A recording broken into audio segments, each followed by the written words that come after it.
Hey team, I want you to assess your current approach to your eating habits. So whenever you enter a healthy lifestyle or you're entering a diet, I don't like to use that word, but when you're entering a diet, what do you expect of yourself? Are you going into it just thinking, okay, that's it, I'm going to cut carbs, I'm going to cut sugar, cut alcohol, I'm not going to have any of those things again, and just expecting that you're going to be able to maintain the motivation and the willpower to be able to keep that up? Because if you are, straight away you know that you're entering a fad diet. You don't need to cut entire food groups out of your diet to be able to get results, and it's certainly not something that you can sustain for the next 40 years. So when you're trying to change your eating habits, there's three main things that you need to focus on.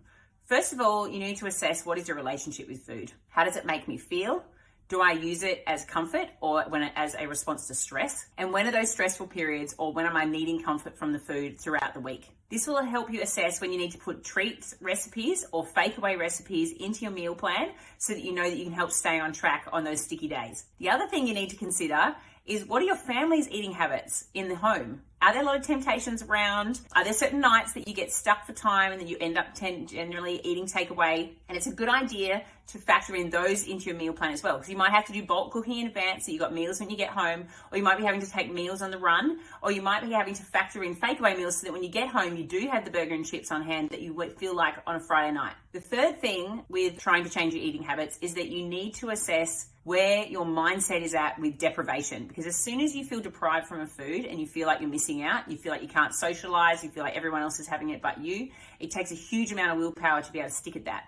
So what happens is that we end up feeling deprived, and then this is what causes women to binge eat, because they think, oh, stuff it, I can't maintain this, everybody else gets it, I'm over it, I'm done, and they end up eating the food regardless. So actually factoring balanced meals, or as some people call them, cheat meals, I don't believe it is a cheat to be having these meals. I think it actually keeps us mentally balanced. Factoring balanced meals into your weekly meal plan, or when you're going to have them, factoring in your treats, factoring those foods that you love. For me, it's licorice all sorts or chocolate bullets.